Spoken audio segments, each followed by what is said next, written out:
자, 우리 인사 나눕시다. 좋은 날입니다. 당신은 하나님의 형상입니다. 예. 한 주간 동안 잘 지내셨어요? 네.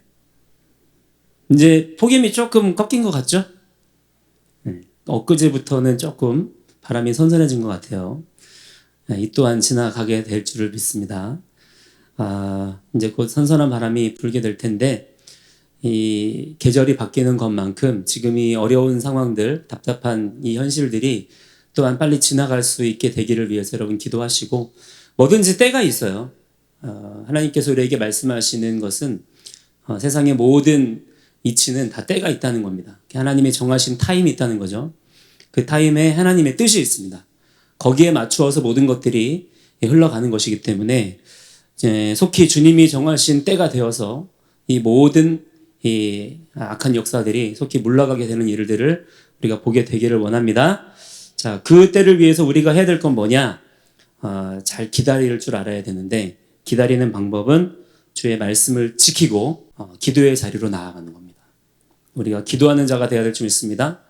지금 이 시기에 필요한 존재들은 어떤 존재들이냐면 기도하는 청년들이에요. 많은 기도하는 사람들이 필요하지만 특별히 기도하는 청년들이 필요합니다. 이 청년이라고 하는 것은 교회의 기둥과도 같은 존재들이거든요. 교회의 이 다이나믹을 감당하고 있는 그런 가장 용맹한 영적인 장수들이 바로 청년들인데, 이 청년들이 영적인 파워가 있어야 됩니다. 청년들이 기도하면 돼요. 그러면 지금 많은 영적인 묶인 착고들이 끊어지게 되고 풀어지는, 마치 삼손과 같은 그런 역사가 일어나게 될 줄을 믿습니다. 여러분이 바로 여러분 자신이 그런 일들을 감당할 수 있는 그런 하나님 나라 역사의 귀한 주인공들이 되실 수 있기를 주의 이름으로 간절히 축복합니다. 자, 오늘은 마지막 때의 초점이라는 거에 대해서 한번 이야기를 나누고 기도하는 시간을 가지려고 하는데, 초점, 포커스를 맞춰야 된다는 거예요. 자, 여러분은 지금 하루하루를 살아가실 때 어떤 것에 초점을 맞추고 살아가십니까? 자, 이게 굉장히 중요합니다. 내가 어디에 초점을 맞추고 있느냐에 따라서 그 인생의 질과 내용이 완전히 달라지기 때문에 그냥 사라지는 게 아니에요. 우리가 초점을 어디에 맞추고 있느냐에 따라서 그 인생이 결정됩니다. 여러분이 그것을 의지적으로 그 초점을 맞추셔야 돼요. 초점은 맞추어지는 것이라기보다는 하나님은 나의 의지를 받으시기 때문에, 의지라고 하는 건 내가 초점을 어디에 맞추냐 이거예요. 주님은 그걸 보십니다. 주님은 우리의 마음의 중심 보신다고 하셨죠? 그 마음의 중심을 보신다는 것은 네가 지금 어디를 바라보고 사느냐 이거예요. 자, 여러분은 과연 어디를 바라보고 사십니까? 지금 여러 가지 많은 다양한 혼란스러운 상황들이 우리가 다 직면하고 살잖아요. 자, 이러한 상황들 가운데 여러분은 지금 어디를 쳐다보고 있느냐. 자, 이것이 굉장히 중요한 거예요. 이것만 정확하게 결정이 되어지면 경험되어지는 모든 나의 상황들, 또한 나에게 주어지는 모든 이 삶의 환경들은 그저 어떤 이벤트에 불과합니다.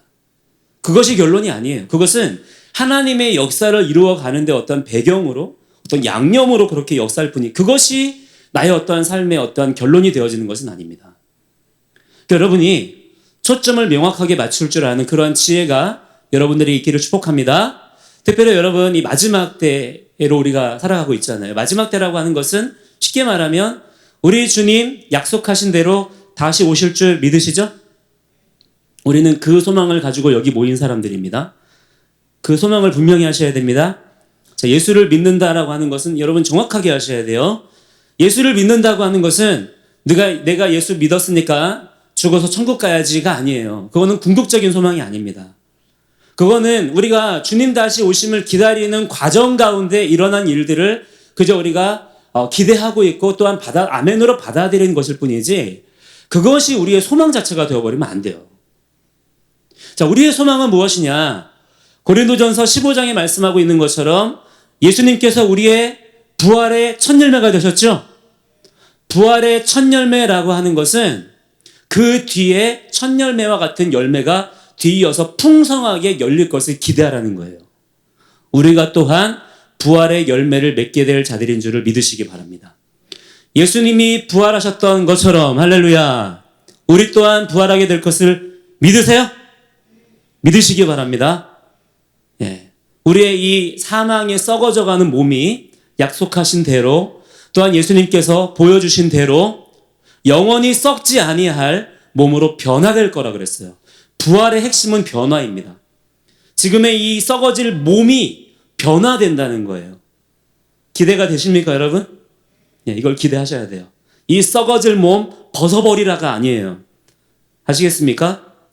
성경은 하나님이 창조하신 몸을 벗어버리라고 말씀하지 않아요. 변화될 것이다 라고 말씀하십니다. 할렐루야. 자, 이 소망을 여러분들이 가지고 있어야 돼요. 주님이 그 일을 행하러 오실 줄 믿습니다. 자, 이것이 왜 중요하냐? 하나님의 형상을 닮은 우리들이 하나님이 창조하신 선한 그 모습 그대로 다시 부활체의 모습으로 변화되어질 때 그때로부터 시작하여 하나님의 선한 통치가 온전히 회복이 되어집니다. 하나님께서 천지와 만물을 창조하시고 보시기에 심히 좋았더라 말씀하셨던 것은 창세기 1장에서 끝난 이야기가 아니에요. 그것은 영원을 향한 하나님의 뜻입니다. 네. 그것을 하나님의 형상을 닮은 우리들의 부활을 통하여서 구원을 통하여서 다시 일으키시겠다라고 하는 거예요. 자, 그 일을 행하러 우리 예수님께서 다시 오십니다.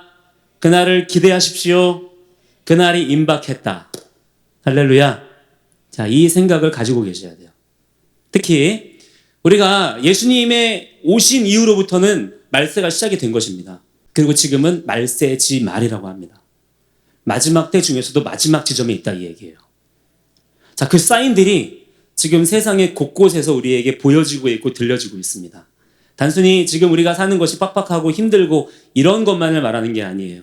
성경에 기록되어서 우리에게 예언되어져 선포하신 그 말씀대로 놀랍게 지금 성취가 되어져 가고 있습니다. 특별히 하나님의 택하신 백성 이스라엘을 중심으로 한 하나님의 언약이 놀랍게 성취가 되어져 가고 있고요. 또한 세계와 열방을 향한 하나님의 예언의 말씀들이 하나하나 놀랍게 실현이 되어져 가고 있어요. 자, 이 말씀들을 보면서 이 말씀들이 현실 가운데 성취되어져 가는 것을 보면서 깨어있는 성도들은 깨달아야 됩니다. 무엇을 알아야 되냐? 주님이 오시는 발자국 소리를 더욱 선명하게 듣는 자들이 돼야 된다 이 말이에요. 자, 그것을 들을 때 여러분 두려워하고 근심하는 마음으로 받지 마시기를 바랍니다. 자, 주님 다시 오시는 그날에 두 부류의 사람이 있을 거라 그랬어요. 어떤 사람은 어떻게 받아들이냐면 주님 다시 오시는 날을 도적같이 받아들여요. 왜 도적같이 받아들일까요? 주님 다시 오시는 날을 준비하지 않은 사람인 거예요. 준비하지 않은 채로 주님을 맞이하면 주님을 도적처럼 맞이하게 됩니다. 주님이 강도 같은 거예요. 주님이 나의 모든 것을 다 빼앗아 가시는 것 같은 거예요. 그러나 또한 부류는 어떤 부류가 있냐면 주님의 다시 오심을 준비하며 기다렸던 부류가 있습니다. 그 사람들은요, 주님을 신랑으로 맞이합니다. 기대감과 기쁨과 설렘으로 맞이하는 거예요. 자, 이 두 부류가 있습니다. 자, 이 두 부류에 여러분이 어떤 편으로든 속하게 되는 거예요. 여러분은 어느 편에 속하기를 원하세요? 주님이 다시 오실 때 주님을 강도처럼 만나기를 원합니까? 아니면 주님을 신랑으로 배웠기를 소망합니까? 주님을 사랑하는 나의 신랑으로 맞이할 수 있는 신부된 교회의 정체성을 가진 자들이 돼야 될 줄 믿습니다. 핵심은 뭐냐? 기름등불 준비했냐 이거예요. 준비했냐 안 했냐. 그 말은 무슨 말일까요? 예수님의 다시 오심에 초점을 맞추었냐 안 맞추었냐, 아니면 그냥 되어지는 대로 살았냐, 여기에서 그것들이 갈라진다는 얘기예요. 여러분 지금 말세 지말이라고 하는 이 사인을 여러분들이 보실 수 있어야 됩니다. 그리고 여러분들이 마지막 때가 가까워져 옴을 볼수록 더 준비를 더 철저하게 잘 하셔야 돼요. 여러분 준비하고 맞이하십시오.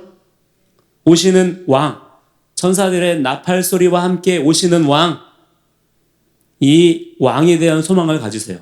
이게 아니라면 기독교 신앙의 소망은 모두 헛된 것입니다. 아무 의미 없는 거예요. 이 소망을 붙드는 자들이 되시기를 축복합니다.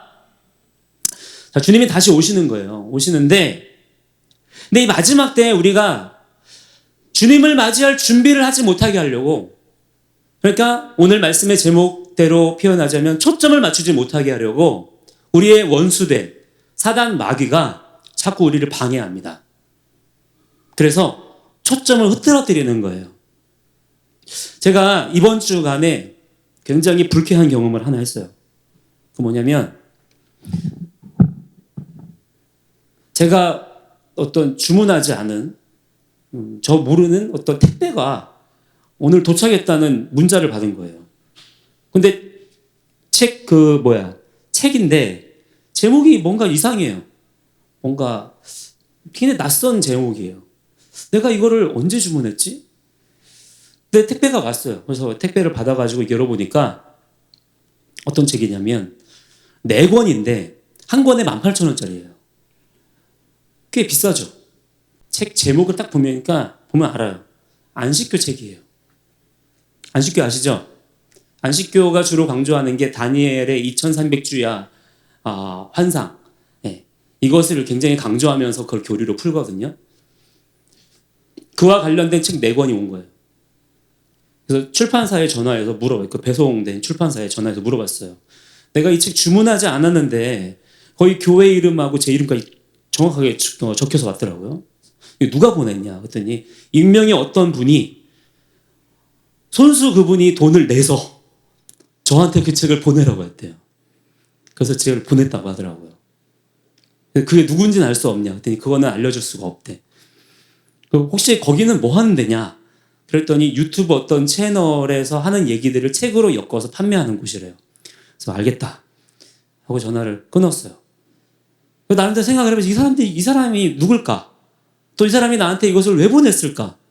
이렇게 생각을 해보니까 자, 여러분은 그러면 기분이 어떨 것 같아요? 공짜로 받은 선물이니까 기분이 좋을까요? 저는 굉장히 내가 되게 얕보였나? 하는 그런 생각이 들더라고요. 되게 무시당한 느낌? 내가 보니까 교회 목사인 줄 알아요. 교회 목사인 줄 알면서도 이 책을 나한테 보냈다? 뭔가 굉장히 저를 얕본 것 같은 느낌이 드는 거예요. 기분이 확 나빠가지고 그래가지고 전화해가지고 반품을 어떻게 되냐? 반품은 택배로 보내면 된대요. 다시 포장을 이쁘게 잘 해놨습니다. 택배 반품 보내려고. 그럼 다시 환불이 되겠죠, 그분한테? 예.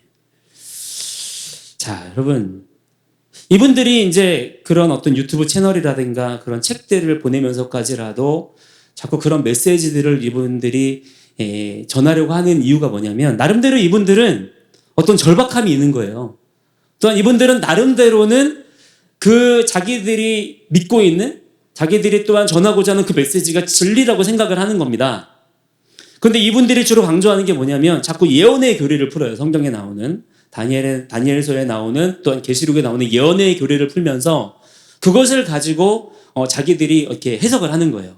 그래서 이 해석을 알아야지만 마지막 때에 주님이 오실 때 심판을 면하고 하나님의 나라에 들어갈 수 있다라는 그런 논지를 펴니다. 근데 여러분, 그분들은 굉장히 잘못된 마지막 때에 대한 생각을 가지고 있는 거예요. 자, 이런 식의 여러분, 이단 사상들, 사이비 이단 종교들의 마지막 때에 대한 미혹이 지금 이 시대에 어마어마합니다. 특별히 청년들이 그런 데 많이 넘어가요. 마지막 때에 대한 이런저런 막 우리 뉴스에 보여지는 또 눈앞에 보여지는 많은 여러 가지 사건들이 있잖아요. 그것들을 말씀의 여러 예언들과 여러 징조들에 대한 말씀들하고 연결시키면서 이 말씀들이 성취되어져 가고 있다라는 사인으로 자꾸 얘기해줘요. 그럼 호기심이 생기겠죠? 거기에 자꾸 마음을 빼앗기게 되면서 자꾸 그 말씀에 대한 지식적으로 우리의 생각이 가는 거예요. 그래서 거기에 넘어가는 청년들이 굉장히 많습니다. 그리고 그럴수록 어떻게 되냐면 그런 이단 사이비 종교들에서 내는 그런 어떤 메시지들 또는 지금 이 시대는 그런 메시지에 아주 강력한 창구가 유튜브잖아요. 유튜브 채널을 너무 심취하는 거예요. 그래서 제가 전에도 한번 3년 전인가 4년 전쯤에 제가 안식교 어떤 심취한 어떤 성도님하고 만나서 한번 한 2시간 정도 얘기를 같이 나눠본 적이 있어요. 제 생각에는 그분이 아닐까 생각이 드는 거예요. 근데 그분이 뭐를 강조하냐면 자꾸 저한테 그 유튜브 채널에 들어와 보라는 거예요. 그 유튜브 채널에 들어와서 그분이 하는 얘기를 들어보고 한번 거기에 나한테 논박을 해보라는 거야. 또 이분이 저한테 책을 보낸 이유도 아마 그런 의도인 것 같아요. 한번 읽어보고 이 책의 내용이 그러한가 아닌가 한번 따져보라. 한번 생각해봐라. 나하고 한번 논쟁해보자. 이런 아마 의도로 보낸 게 아닌가. 그렇게 생각을 해요. 자, 이분들은 생각하는 게 뭐냐면 마지막 때를 준비하는 방법이 뭐냐. 뭔가 특별한 어떤 계시의 말씀, 그 지식을 알아야지만 마지막 때를 준비할 수 있다라고 생각을 해요. 그래서 이런 사람들이 주로 강조하는 게 뭐냐면 유튜브 채널을 보라는 거예요. 자기들의 이야기를 들어야 된다는 거예요. 신천지도 그렇죠. 안식교도 그렇습니다.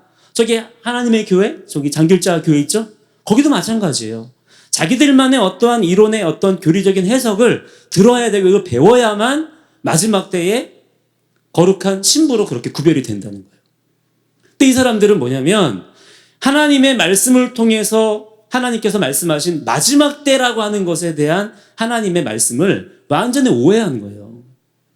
오늘 우리가 마태복음 말씀을 읽었습니다만 오늘 말씀이 뭐라고 말씀합니까? 마지막 때에 대한 말씀이에요. 주여 주여 하는 자들이 있다는 거예요.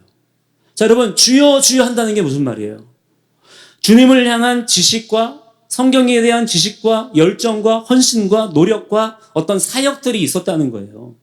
남다른 열정들이 있었다는 것입니다. 그런 사람들이 주님 앞에 서게 된 거예요. 근데 이 사람들에게 하나님께서 뭐라고 말씀하시냐면 너희들을 내가 알지 못한다라고 말씀하세요. 이들은 얘기합니다. 내가 안다라고 얘기하거든요. 그래서 주여 주여 하는 거예요. 내가 안다 이거예요. 근데 정작 주님은 뭐라고 말씀하세요? 알지 못한다라고 말씀하십니다. 자, 이것이 핵심이에요. 마지막 때의 초점은 하나님께서 우리를 아시냐 모르시냐에 대한 것입니다. 그리고 마지막 때 우리 모두가 다 주님 앞에 서게 될 것입니다. 그때에 가장 중요한 기준은 뭐냐면 하나님께서 나를 아시냐 모르시냐예요. 하나님께서 아시는 자는 하나님의 구원에 참여하게 됩니다. 그러나 하나님께서 모르신다라고 말씀하시는 자는 무서운 심판을 당하게 돼요. 자, 그렇다면 여기에서 기준은 무엇일까요? 자, 여러분, 설마 하나님께서 하나님이 창조하신 사람 중에 모르시는 사람이 있을까요? 쟤 누구지? 쟤가 어쩌다가 생겨났지? 모르시는 사람이 있겠습니까? 하나님은 모든 사람을 다 아십니다. 자, 그렇다면 여기에서 알지 못한다라고 하는 것은 무엇일까요? 하나님의 언약의 관계 안에서를 말하는 거예요. 자, 그 관계를 설정하는 기준이 뭐냐면 바로 법입니다. 법. 그래서 하나님께서 알지 못한다라고 하시면서 그 이어서 뭐라고 말씀하세요? 그들에게 불법을 행하는 자들아 라고 하는 거예요. 알지 못하는 자의 내용이 무엇입니까? 불법을 행하는 자들이라는 거예요. 하나님은 불법을 행하는 자들은 알지 못한다라고 말씀하시는 것입니다.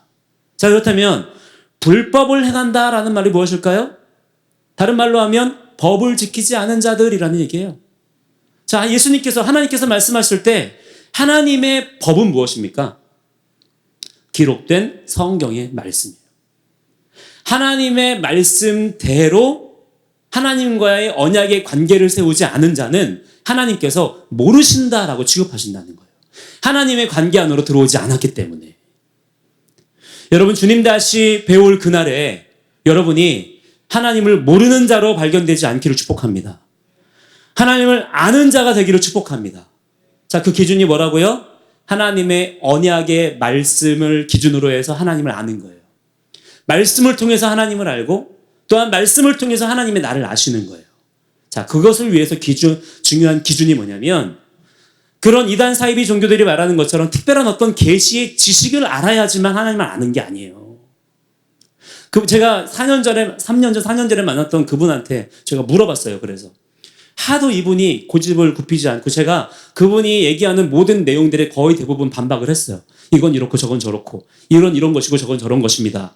반박을 했는데 그분이 끝까지 굽히지 않는 거예요. 그래서 마지막에 대화를 끝낼 즈음에 해서 제가 그분한테 물어본 게 있어요. 자, 좋습니다. 그러면 당신이 하는 말이 다 맞다고 칩시다. 그렇다면 당신이 맞다고 생각하는 그 말씀에 대한 지식을 가지고 과연 오늘 뭐를 하고 있습니까? 무엇을 하며 살아가고 있나요? 물어봤어요. 당신은 오늘 하루를 뭐 하며 삽니까? 하루하루를. 자, 그분이 매일마다 심취해서 살아가는 내용이 뭔지 아세요? 유튜브 쳐다보고 있는 거예요. 왜? 말씀의 지식을 알아야 되니까. 그래야만 마지막 때 깨어 있을 수 있다 이거예요. 유튜브를 쳐다보면서 마지막 때의 징조들에 대한 해석을 배우고 말씀에 대한 예언의 어떤 계시의 내용들을 배우고 그게 그 사람의 인생의 전부예요. 그걸 위해서 살아요. 그리고 그 이야기들을 사람들에게 전하는 것을 전도라고 생각해요. 이게 뭔지 아세요, 여러분? 이게 바로 영지주의라고 하는 이단 사상이에요. 영지주의가 뭐냐면 우리의 육신은 필요 없다 이거예요. 우리의 영혼이 중요한 것이기 때문에 영적인 어떤 지식을 가지고 영혼이 구원받는다라고 생각했던 초대교회 때부터 있었던 아주 강력한 이단 사상입니다. 이 영지주의 사상이요, 당시 초대교회의 뿌리를 뽑을 뻔했어요. 그래서 사도 바울을 중심으로 사도들에게 아주 강력한 어떤 영적인 대적의 역사들을 펼쳤던 사람이 이 영지주의 사상가들이었거든요. 이 사람들의 그 뿌리가 지금도 남아있는 거예요. 거의 대부분의 이단 사이비 종교들의 사상적인 뿌리가 영지주의입니다. 그 사람들은 몸의 부활을 얘기하지 않아요. 그 사람들은 오직 영적인 구원만 얘기합니다. 그래서 영적인 구원을 받아야 하기 때문에 영적인 지식을 알아야 된다는 것을 강조하는 거예요. 여러분, 그러나 성경은 뭐라고 말씀하십니까? 오늘 말씀에도 예수님께서 뭐라고 말씀하세요? 내가 너희를 도무지 알지 못하니 불법을 어떻게 하는 자들아? 행하는 자들아라고 말씀하세요. 여러분, 하나님의 말씀은 우리에게 영적인 지식으로 주어진 게 아니에요.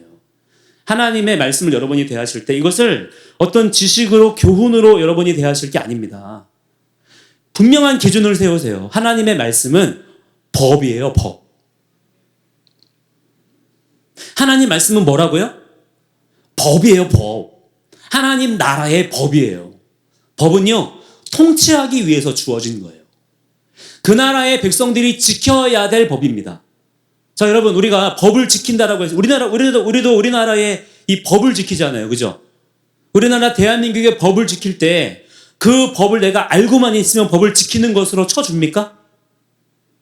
알고만 있으면 그렇게 하지 않아도 네가 법을 알고 있구나. 그럼 통과. 그렇게 하고 그냥 넘어가 줘요? 그렇지 않죠.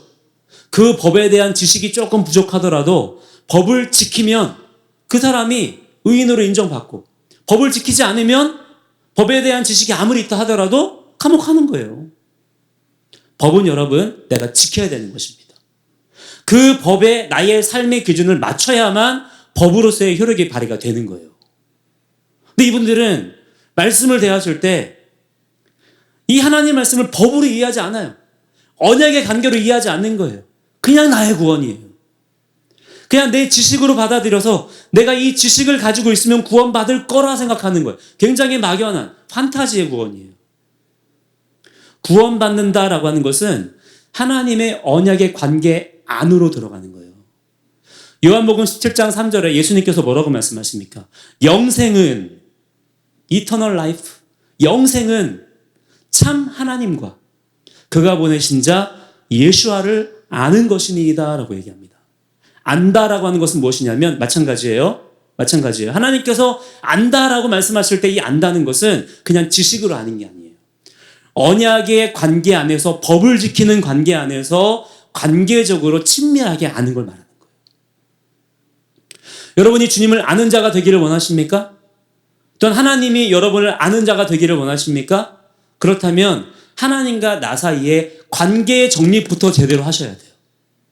하나님이 누구십니까, 여러분? 하나님은 우리의 왕이세요. 하나님 우리의 주이십니다. 우리의 전부가 되시는 분이에요. 우리는 그분의 백성, 그분의 자녀예요.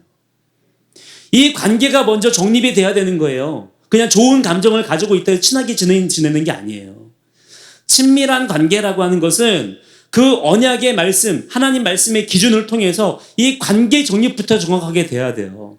여러분이 부모님과 친밀한 관계를 누리시죠, 그죠? 가정 안에서. 가장 나를 사랑하시고, 나를 가장 위해서 중보해 주시고, 나를 가장 그렇게 섬겨주시는 분이 또한 우리 부모님 아닙니까? 네.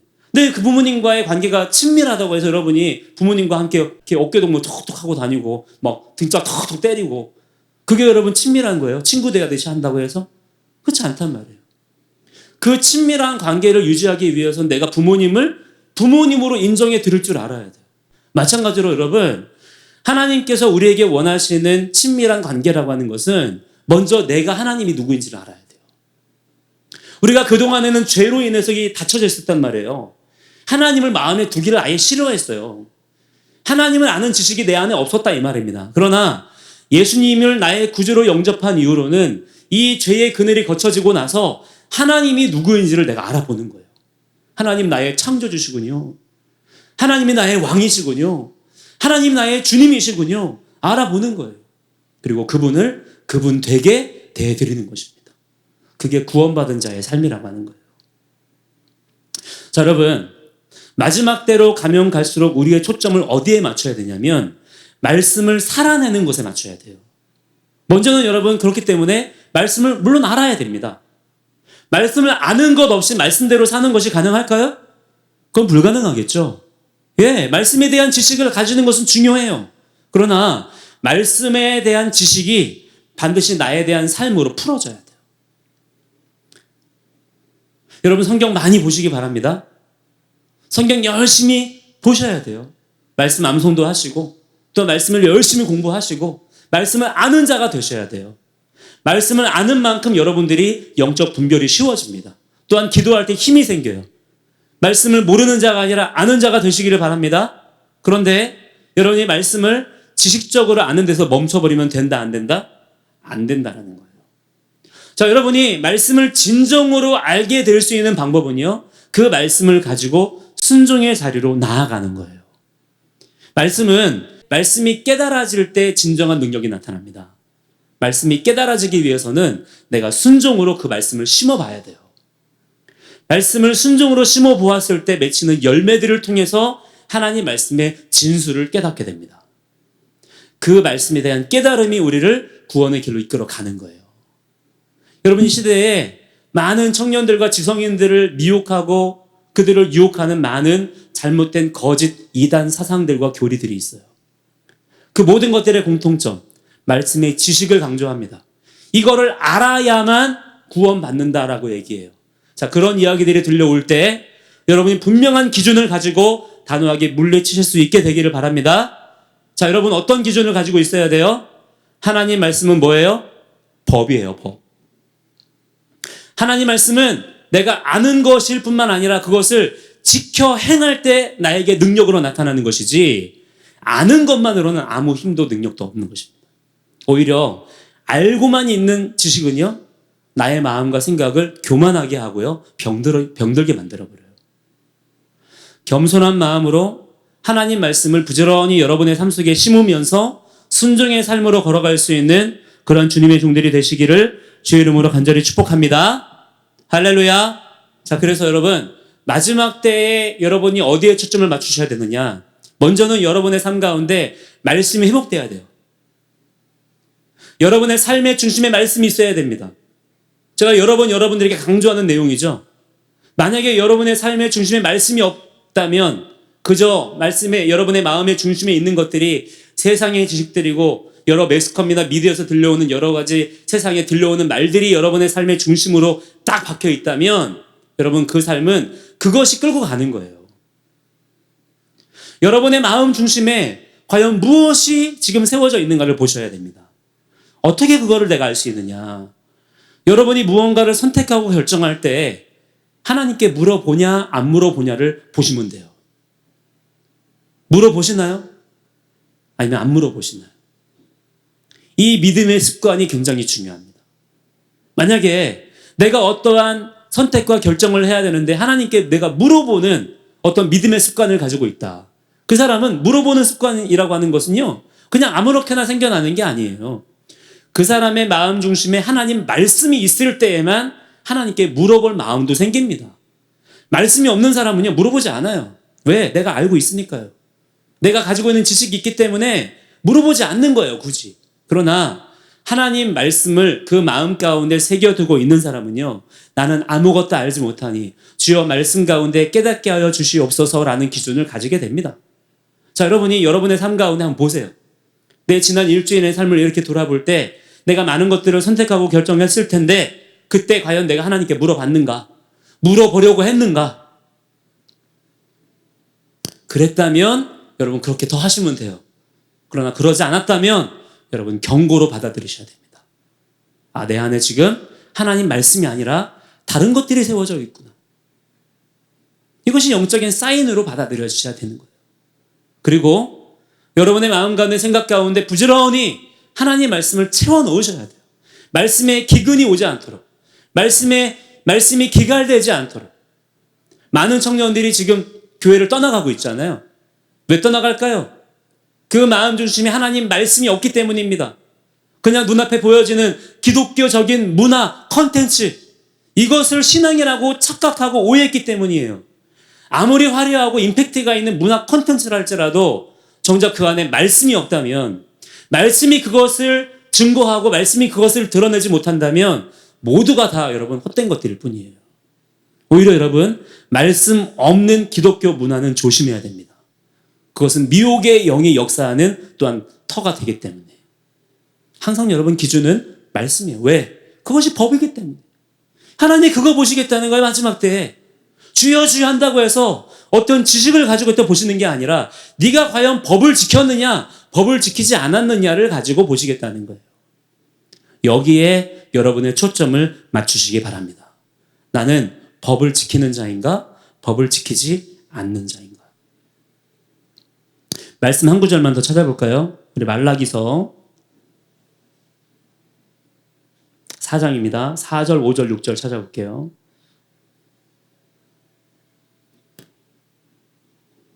찬양팀 준비해 주세요.